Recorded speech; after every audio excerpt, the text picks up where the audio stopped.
মানুষকে শয়তানে পায় ঠিক আছে, কিন্তু আপনাকে কোন শয়তানে পাইছে সেটা কি জানেন আপনি? কোন কারণে এই ব্যাস ধরছেন আপনি? আমি কিন্তু সালা বাবা, তালা বাবা আর মালা বাবা এবার অনেক বাবারে কিন্তু আমি জীবনে আমার লাইফে আমি অ্যাটাক করছি। তো বন্ধুরা, যে ব্যক্তিটা আমার পাশে বসা আছে আর যাকে নিয়ে আমি কথা বলতেছি, সে কিন্তু সাধারণ বিষয় না। সে একজন বড় মাফের আলেম, একজন ইসলামী স্কলার, অনেক একজন ভালো মানুষের আলেম হলেও এখন কিন্তু তার আলেমের মতো লাগছে না। এখন কিন্তু সাধারণ টিকটকারও জালেমের মতো লাগছে। কি কোন একটা মেয়ের কারণে নাকি এই অবস্থাটা হয়েছে আপনার? না কোন একটা মেয়ের কারণে চুলে কালার করছেন, ওই মেয়ে নাকি টিকটকার, আপনিও নাকি এজন্য ওই মেয়ের সাথে টিকটকার হতে চান? আসলে আসলে হুজুররাই খারাপ। বলবে যে কিছু কিছু আছে নামদারি আলেম, তারা টাকার বিনিময়ে ওয়াজ করে, মাঝে মাঝে মেয়েদের কারণে টিকটক করে, অনেক সময় চুলে কালার করে ঘোরাফেরা করে। আমি দেশের 10 জন এই আলেমকে 10 জন আলেমকে গালি দেওয়ার কাজ আপনি করছেন। ভাই, আপনি তাদেরকে পাবলিককে সুযোগ করে দিচ্ছেন। শুনেন, এখন আমি হাজার হাজার মানুষের তো সামনে ওয়াজ করব, লেখাপড়া করে আলেম হয়ে মানুষ আমার ওয়াজ শুনবে।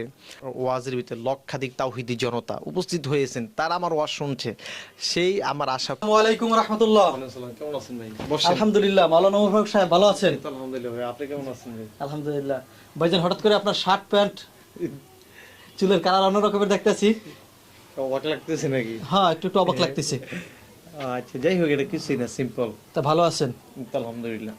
আচ্ছা। আপনি কেমন আছেন? বাসা ভালো আছে? আলহামদুলিল্লাহ ভালো আছে, কিন্তু আপনার অবাক হওয়া দেখে তো আমিও নিজে অবাক হয়ে গেছি। অবাক হওয়ার কিছু নেই। কি বিষয়ে আসলেন? আরসি যে বিষয় সেটা একটু পরে বলি। আগে তো আপনার পিছনে তো আমি দীর্ঘদিন যাবত নামাজও পড়ছিলাম, মনে হয় সোনারগাঁয়। ওই যে নামাজ তো আপনি আমাকে যখন দাওয়াত দিতে গিয়েছিলেন তখন হয়তো পড়েছেন।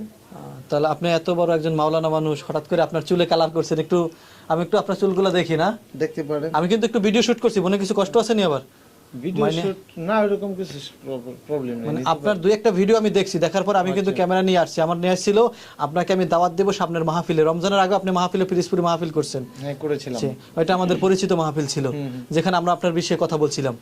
কিন্তু দ্বিতীয়বার কিন্তু মাহফিলের জন্য আমরা আসছিলাম যে এখন একটা দাওয়াত দিব বা সামনের বছর দাওয়াত দিব, অগ্রিম দাওয়াতটা নেওয়া ভালো, কারণ আবার ডেট নাও পাওয়া যাইতে পারে। কিন্তু হঠাৎ করে আপনার এই পরিবর্তন এসে দেখে তো আমি নিজেই অবাক হয়ে গেছি।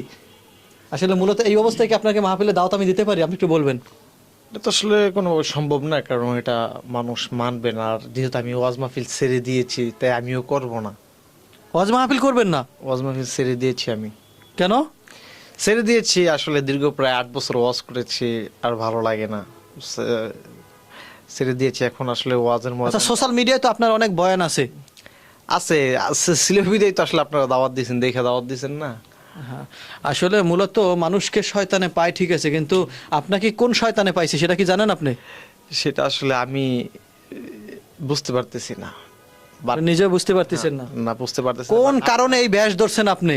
আমি কিন্তু সালা বাবা, তালা বাবা আর মালা বাবা এবার অনেক বাবারে কিন্তু আমি জীবনে আমার লাইফে আমি অ্যাটাক করছি। এখন লাস্ট মুহূর্তে কিন্তু আপনার কাছে আমি আসছি কয়েকটা ভিডিও দেখার পরে, অরিজিনালে তারা ফ্যাক ভিডিও তৈরি করছে কিনা।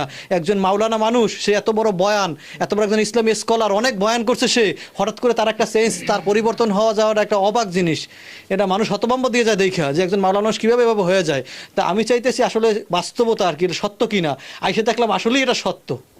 আসলে বাস্তবে আমি ওয়াজ মাহফিল ছেড়ে দিয়েছি। তো আপনি যেহেতু আসছেন, আবার যেহেতু মিডিয়া নিয়ে আসছেন, তো সুতরাং আপনার মাধ্যমে আমি দেশবাসীকে বলবো, যারা আমাকে পূর্বে দাওয়াত দিয়েছিলেন, আপনাদের যাদের প্রোগ্রামে আমি অ্যাটেন্ড হয়েছিলাম, প্রধান আলোচক, বিশেষ আকর্ষক, মুফাসসির হিসাবে কথা বলেছিলাম, তাদেরকে আন্তরিকভাবে ক্ষমা চেয়ে নিচ্ছি। আর আগামীতে কেউ যে দাওয়াত দিতে না আসে এবং ফোনে কন্ট্যাক্ট না করে, মাহফিল আর করবো না, ছেড়ে দিয়েছি। সম্মানিত বন্ধুরা, যে ব্যক্তিটা আমার পাশে বসা আছে আর যাকে নিয়ে আমি কথা বলতেছি, সে কিন্তু সাধারণ বিষয় না। সে একজন বড় মাফের আলেম, একজন ইসলামী স্কলার। অনেক জায়গায় সে অনেক সুন্দরভাবে বয়ান করতো, তার কণ্ঠটাও মাশাআল্লাহ অনেক সুন্দর, আল্লাহ পাক রব্বুল আলামিন তাকে দান করছেন। কিন্তু এত বছর যাবত সে ইসলামের দাওয়াত দিয়ে মানুষকে বুঝিয়ে সে নিজেই এখন অবুঝের ভিতরে চলে গেছে। আমার পাশে যেই ব্যক্তি বসে আছে, সে একজন ভালো মানুষের আলেম হলেও এখন কিন্তু তার আলেমের মতো লাগছে না। এখন কিন্তু সাধারণ টিকটকারও জালেমের মতো লাগছে। ভাষাটা আমার অন্যরকম হলেও এটাই বাস্তবতা। আসলে মূলত তার এর পিছনের রহস্য কি, আমরা সেটাই জানার বিষয়। আসলে মূলত আপনার এই চুলে কালার করা এক, দ্বিতীয়ত আপনার শার্ট প্যান্ট পরা, আপনার এই প্যান্ট পরতেছেন, প্যান্টও আপনার টাকনুর নিচে যাইতে আছে, যাচ্ছে কিনা? আমি কথা বলতেছি, মাইন্ড করতেছেন কিনা? আপনি একজন মাওলানা মানুষ, আপনার কাছে আমার হাদিস পেশ করতে চাই না, আপনি হাদিসটা জানেন, মা আসফালা কাবাইনি মিনাল জারি ফিন্নার। তাহলে আমরা এই হাদিস জানার পরেও ঠিক আছে আপনি কিন্তু সেটা করতেছেন, চুলে কালার করতেছেন, হয়তো দাড়িও মনে হয় ছাটাইতেছেন। আসলে দেখেন ওয়াজ ছেড়ে দিয়েছি, ওই লাইনে যেহেতু নাই,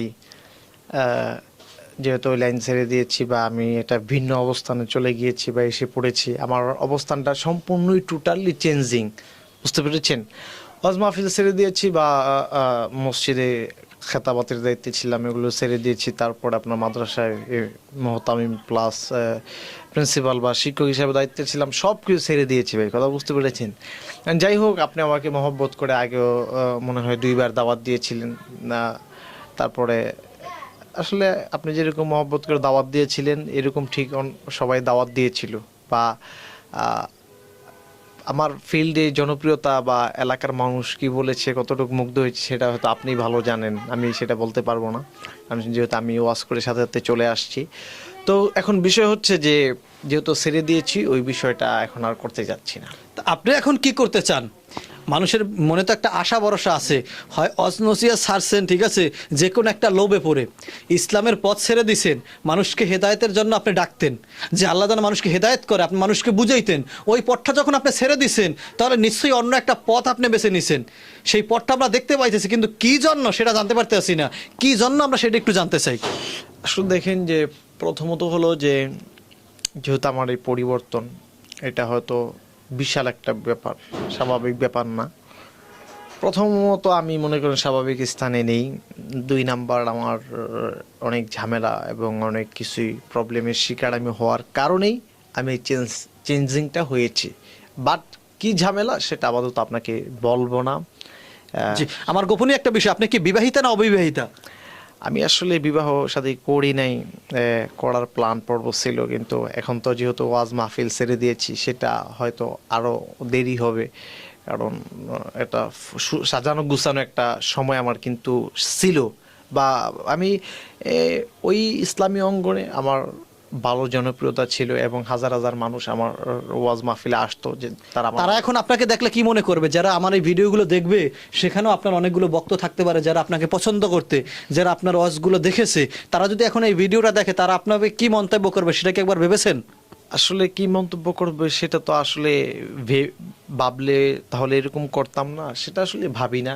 বা কি বলবে তারা, তারা খারাপ বলবে এটাই স্বাভাবিক, কিন্তু আসলে আমি আমার স্থানে ঠিক নেই, কথা বুঝতে পেরেছেন? ঠিক নেই, কিন্তু তারা কি বলবে বা বলবে না সেটা বিষয় না। আপনার ফ্যামিলিগত ব্যাপার থেকে কি কোনো মানসিক প্রেশার আছে আপনার উপরে? এটা ফ্যামিলি হোক বা ফ্যামিলি ছাড়া হোক, প্রবলেম তো অবশ্যই আছে, না হলে তো আর এরকমটা হয়নি আমার। আর কি আমি আমার জায়গা থেকে মানসিকভাবে সুস্থ নেই, এক কথা আমি এটা আর কি আপনাকে বলতে। তা আপনার কয়েকটা ভিডিও আমি দেখছি, তা আমার কাছে তো অবাক লাগছিল, এজন্য আমি আসছি। কিন্তু তার একটা ভিডিওর ভিতরে তো বলা আছে আপনার বিষয় যে আপনি নাকি কোন একটা মেয়ের কারণে নাকি এই অবস্থাটা হয়েছে আপনার, না কোন একটা মেয়ের কারণে চুলে কালার করছেন, ওই মেয়ে নাকি টিকটকার, আপনিও নাকি এজন্য ওই মেয়ের সাথে টিকটকার হতে চান। আসলে মাওলানা যখন ছিলেন ওয়াজ নসিহাত করতেন, এখন ওই মেয়ের পাল্লায় পরে আপনি কি এই মাওলানার ওয়াজ নসিহাত ছেড়ে একজন ইসলামী স্কলার, একজন আলেম, আপনি টিকটকার হয়ে যাচ্ছেন একজন মেয়ের কারণে? আসলে দেখেন, যারা কন্টেন্ট ক্রিয়েটর কিংবা ইউটিউবার এক একজন এক এক কথা বলবে। আসলে চুলটা এরকম করেছিলাম, এটা যে টিকটকারের যে স্টাইল এটা আসলে আমি জানতাম না। যাই হোক, অনেকে বলতেছে যে আমাকে নাকি টিকটকারের মতো লাগতেছে, আমি বিকল্প চুলের ব্যাপারে ব্যবস্থা এবং কর্মসূচি নিব।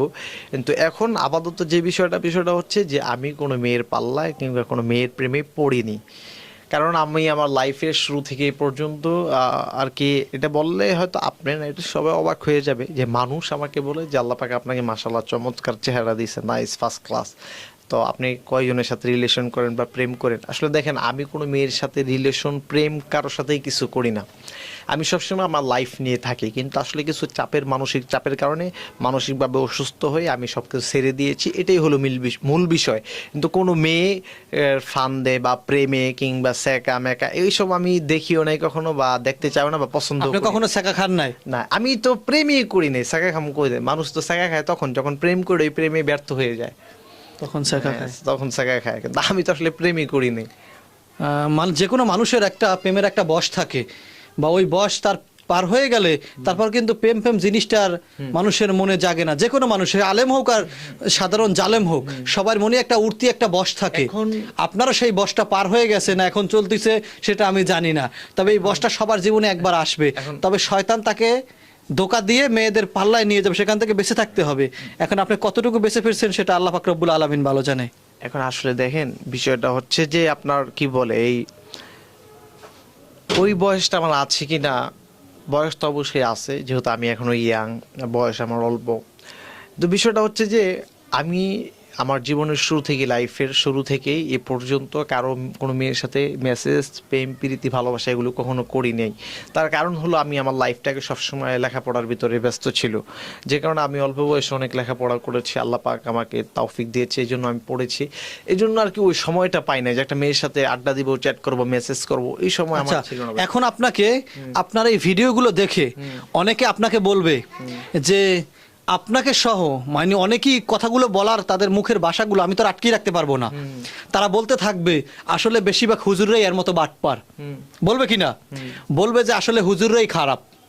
বলবে যে কিছু কিছু আছে নামদারি আলেম, তারা টাকার বিনিময়ে ওয়াজ করে, মাঝে মাঝে মেয়েদের কারণে টিকটক করে, অনেক সময় চুলে কালার করে ঘোরাফেরা করে। মিনিট, আমি আপনাকে বলি ভাই, বিষয়টা হচ্ছে যে আমার কারণে আপনি জনগণ যদি 10 জন আলেমকে যদি গালি দেয় তাহলে সেটা কিন্তু খারাপ হবে, ভালো হবে না। কারণ হাতের 5টা আঙ্গুল যেরকম এক নয়, দেশের 10 জন এই আলেমকে 10 জন আলেমকে গালি দেওয়ার কাজ আপনি করছেন ভাই, আপনি তাদেরকে পাবলিককে সুযোগ করে দিচ্ছেন।